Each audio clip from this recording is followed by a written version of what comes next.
and welcome to another episode of FPL A+. In this game week episode, we will be covering a brief recap of game week 35 and then the strategy for double game week 36 and also touching a bit on double game week 37. Please feel free to subscribe if you like this video, hit the like button and also follow us on Twitter on FPL_A+. Okay, so without any further ado, let's see what happened in game week 35. Okay, so as you will see on screen, this is a new developmental FPL app that I've actually got early access to. Hope you guys like it. If you do like it, please comment below on the comments and I can try to arrange your access if you do like what you see. But yeah, I'm actually quite happy to actually look at this app. It's actually aesthetically beautiful and it's got some great features. Okay, so as you can see, game week 35, while it's not totally finished, this video is being shot while the Manchester United-Brentford match is taking place. So the rank could still change a bit, but I'm not expecting anything major. So game week 35, the total points scored was 72. Very happy with that score, despite taking a -4. Looking at a green arrow, previous rank was about 18,700 and a green arrow to about 10,500. That might change to close to 11,000 after today's match is finished. So I'm very happy with that. I basically can smell the top 10k, literally touching it, but not yet. But I'm very confident that is achievable. So 72 points. So the story of the game week was effectively the big battle between Heung-min Son and Harry Kane. And the move that I made, I transferred out Ronaldo. And I could have gone easily for Harry Kane, but I decided to actually bring in Nketiah and in order to fund Heung-min Son. And that was a massive success. 38 points, 2 goals and assists. So very happy with that. And that's kind of, I'd say, more of a mind gut pick than going with just saving a transfer and going with the easy move to Harry Kane. So other than that, not really much. Sanchez, that was also quite a good choice to go with Sanchez instead of Ramsdale. Got the clean sheet points. Robertson, got points from Robertson. So that actually worked out quite well. And then Alexander-Arnold never started. However, got the points for Brozier and Shaw. They will auto sub. In terms of, sorry, it's Brozier that will auto sub, not sure. So overall 72 points, quite happy. And yeah, we keep on moving onwards and upwards. Hopefully you had a great game week as well. So let's move on to possible strategy for game week 36. So this is how the team is looking like. So you'll see the names that are flashing. Those are the ones that have got double game weeks. So if you count, we've got effectively 1, 2, 3, 4, 5, 6, 7, 8, 9, 10, 11 game weekers. Not too bad. So technically we don't even need to do a transfer. If we've got 11 game weekers, which times 2 would be 22. However, what is the potential risk? So firstly, if we're looking at the composition of the squad, we're looking at Mo Salah, we're looking at Robertson and Alexander-Arnold. Arguably, you could say that is one of the best 3 Liverpool combinations. So Alexander-Arnold had his rest. Hopefully Robertson doesn't get a rest, but there is a chance. But I don't think we'll actually touch those 3. Cancelo at this stage, even though he's had a bit of a dip in form, I think he is one of the strongest and nailed-on picks in the Man City team. So that's also a pick that we won't touch. Ramsdale, he's also had a bit of dip in form, but I think the Arsenal defence in general has after Thomas Partey's injury. But I think with a double game week, he's guaranteed minutes and save points, so I don't think we'll touch him as well. Heung-min Son, what can I say? Arsenal chasing top 4, 2 games. He's most likely going to start unless he gets injured or for some other reason. And Kulusevski, even though he was benched in the last game, came on 2 assists, brilliant form. I can't see him being dropped, so I think he should play both games. So those are kind of all the nailed-on players, along with Bukayo Saka, who came back from injury and looks again in form with another assist. So effectively, I'd say those are kind of the nailed-on players.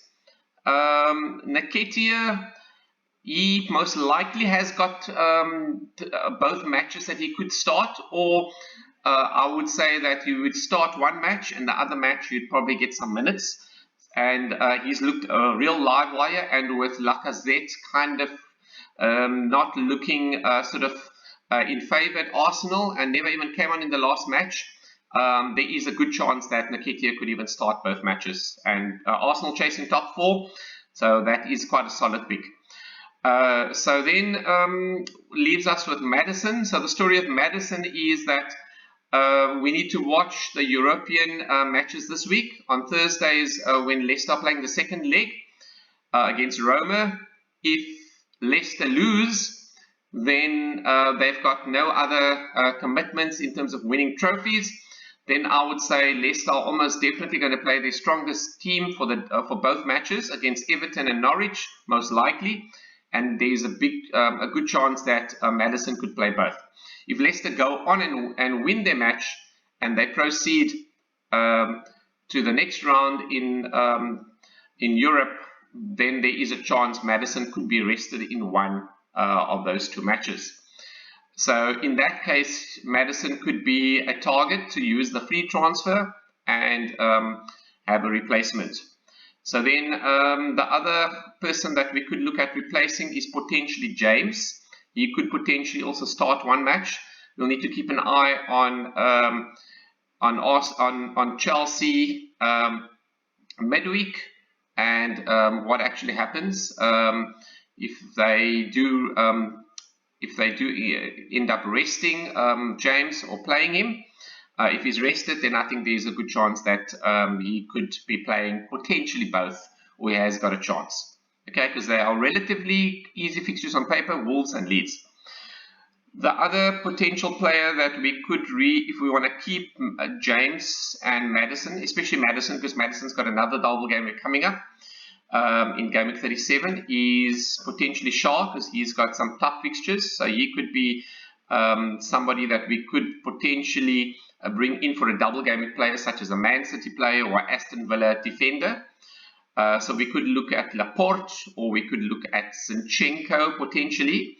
If Ake is injured, Zinchenko could then be starting both matches at 5.3 million. That's a good option.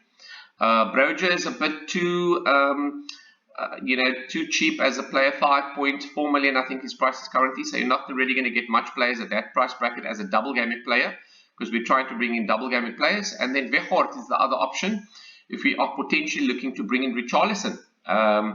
He could be actually a good transfer with Everton having 2 double game weeks, 36 and 37.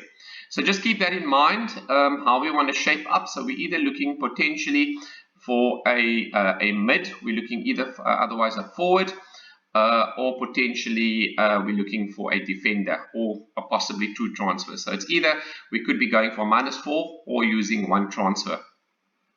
Okay, so let's look at fixtures. This will kind of give you a good idea in terms of what are the good teams and players to monitor. Keep in mind for double game week 36 and 37. So firstly, which teams are the teams that double in both? So firstly, we're looking at Everton. So Everton, they've got a double with Leicester and with Watford, and then Brentford and Crystal Palace. And then Leicester is the other team. They have the double with Everton and Norwich. and then they've got a double with Watford and Chelsea. So Everton arguably have got the best double between those two. And then the other team is Aston Villa. They double with Burnley and Liverpool. So I'd say that's a bit of a mixed bag. And then they've got Crystal Palace and Burnley. So Crystal Palace, the wheels have fallen a little bit off, not as solid as they were before. But on their day, I think they can surprise any team. And then Burnley as well. They've also hit a decent run of form. And then Aston Villa, they've kind of failed to disappoint, or failed to impress, shall I say, recently. So yeah, not a bad double game week for them as well. So if you are targeting double game week players, that doubling in both, then Aston Villa, Everton, and Leicester players. Okay.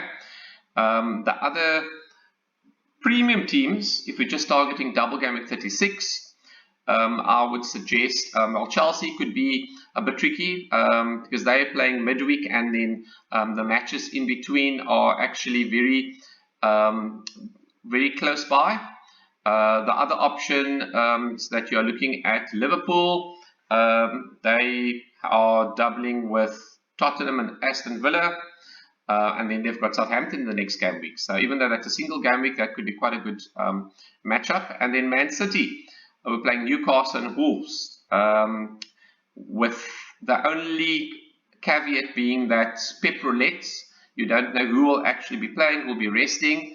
There are a couple of nailed-on players that you could bring in, like Kevin De Bruyne, for instance. If you can afford him, he was rested in the last match. Good chance he'll play against Newcastle and potentially get reasonable minutes against Wolves. So that could not be sort of a bad play to get into your team.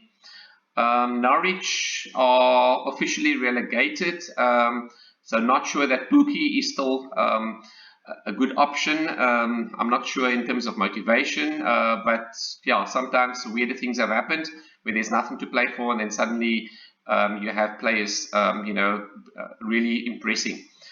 Other than that, another team that I think not many people will really be looking at, but I think there could be a surprise or two, you never know, is a team like Watford. Okay. I think their fixtures they've got look pretty good. Crystal Palace, Everton, and then they've got Leicester. But for game week 36, someone like Dennis, who I think on his day can actually be totally brilliant, but also he can be totally all over the place as well, as we saw in a previous double game week when he got a red card. So just be aware of that. It's kind of like either extreme, high risk, high reward. But yeah, not someone I'm particularly going for, but just in case if budget is really of the question and you need to squeeze in a player, then that's just something to consider. Okay, so then let's just have a look back at our team and let's see what are the possible transfers. So if we are potentially wanting to do a transfer, let's say Maddison is in a team that has lost, then if we don't roll, the possible transfer that I could be making is I could possibly be looking at, let's have a look, could be looking at bringing in Shaw instead of Maddison, and then I could potentially transfer him out. Let's have a look at options that we could potentially transfer him out for. So let's see options in that price range. We've got 5.8 million to spend. Okay. So let's just reset this to 5.8 million.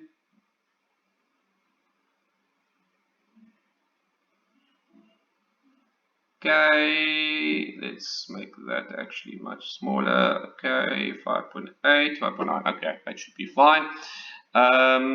Okay, so we could be looking at Matty Cash. He is an option. Alonso is another option if he is playing. He's been on form recently. What else do we have? Not much really. And then I think Zinchenko, because Walker's out. We'll just need to wait on news on that front first. But yeah, so there could be Zinchenko that we could potentially bring in.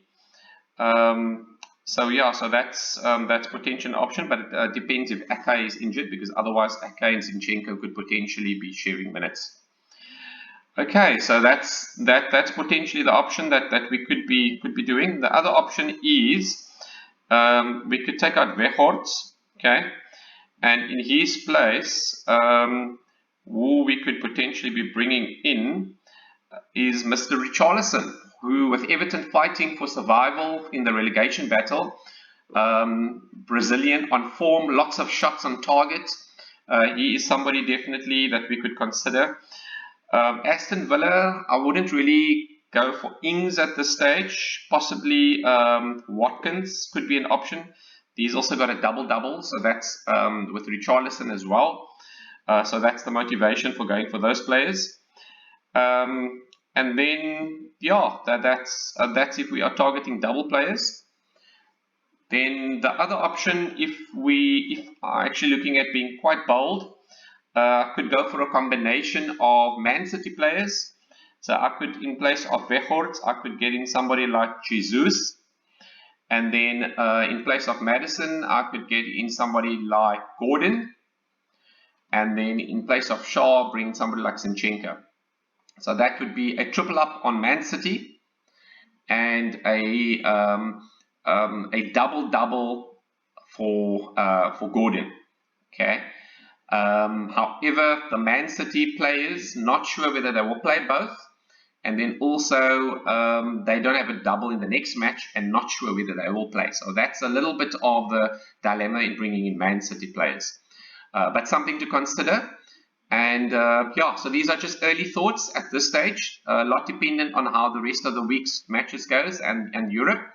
But follow me on Twitter, and I'll keep you posted in terms of what the likely transfers are going to be. So that's at FPL_A+ on Twitter. Please feel free to follow. Okay, so what do we have here? This is the effective ownership stats on live FPL from the last game week.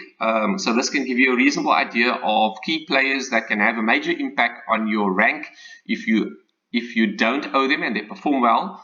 And yeah, it's ideal if you are protecting rank, that you are having as much of these players as possible. If you are totally chasing and not really wanting to just hold rank, then you could do the opposite and actually go for players that are lowly owned. Okay, so let's just have a look at how is our team doing. So Salah definitely having my team, highest owned player in the game. Effective ownership at least. Alexander-Arnold never played in the last game. He's currently in my team. Saka's in my team. Cancelo. Kane is not in my team, but then I've got Son. So therefore, that swing can actually be quite significant. Robertson is in my team. James is in my team. I don't have Mount, so that's another player I could consider for double game week 36. He doesn't seem to be rotated much, but you never know with Tuchel. A rest could be imminent. And then there's Kulusevski, I've got him in my team, and then Alonso is the other one that I don't have in my team. So basically Alonso, Mount, and Kane. Those are the three key players that can actually hurt my rank if I don't have them. And then Ramsdale, he's in my team. Weghorst is in my team. So Coutinho is coming up. Many people transferred him in the last game week. Havertz as well. Laporte, so not too bad if you bring in Laporte. Watkins, and then there is some of the lesser owned players. I won't go through the rest. Okay, so then let's look at the FPL A+ Super League. So ladies and gentlemen, no surprises on top. We've got a team by the name of Shack Attack United, who appear to be suddenly on top. So yeah, well done to the manager of that team. And then second place, we've got Joking Joel, doing quite well there. Well done, Joking. And then we've got in third place, we've got Magabena Adira. Fourth place, we've got Dollable Stern. And then fifth place, we've got FPL Experts. Number 6, we've got Jordan Awakani. Number 7, we have got Sanjay Khatri. Number 8, we've got Anthony Kialaboga. Number 9, Daniel Frippong. And number 10, Filippo Di Marzio. Well done to the top 10 there, guys. Keep up the good performance and keep on pushing. There's still 3 game weeks left, and it's 2 big game weeks, 36 and 37, and then 38. Anything can happen. So keep on pushing. You can still actually push higher. Okay, so that's the FPL A Plus Super League. So guys, that's it basically. This is probably one of the last videos for this season. Please let me know if there's anything specific that you would like me to cover in future, or if there's anything that you like, anything that you don't like in my videos. I'll really appreciate every bit of feedback and comments. Game week 36. Please, quite important, keep an eye on the matches in the week. Listen to the press conferences, and keep an eye on Twitter. Follow me on Twitter at FPL_A+. I'm sure you can push from here on to the rest of the season with a significant boost in your rank. Anyway, guys, that's it. Cheerio.